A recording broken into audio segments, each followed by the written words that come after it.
Eola Hills, amongst the northern AVAs in the Willamette Valley, sits kind of off on its own to the south. We're the closest to the wind gap in the coast range called the Van Duzer Corridor. It's the lowest point. So while it affects the entire valley, we tend to feel the wind the most acutely. In the late afternoon, we can have almost a 35-degree diurnal shift.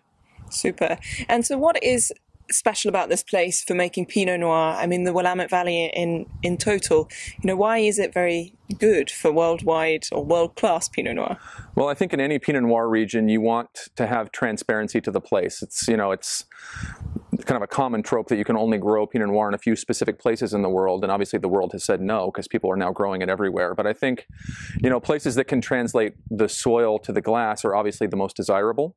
And being only 52 miles away from the Pacific Ocean, we still, even in our warming climate, are clinging to our ever more tenuous grasp on being a cool climate growing region. And for that reason, even in warm vintages, I still feel like the place can be very easily translated to what tasters are experiencing in the glass. And what are they experiencing in the glass? How would you describe a Pinot from here in Bethel Heights? Well, I would typify a Pinot from the Eola-Amity Hills, probably being defined, we are very acutely affected by that wind and that temperature shift. And by that, I think the wines tend to ripen a little bit later. They tend to have a little bit more acidity, a little bit more energy. I've heard the wines referred to as, sort of terse and athletic in that regard. I think, lower alcohol with less maturity is certainly something that we can hang on to here.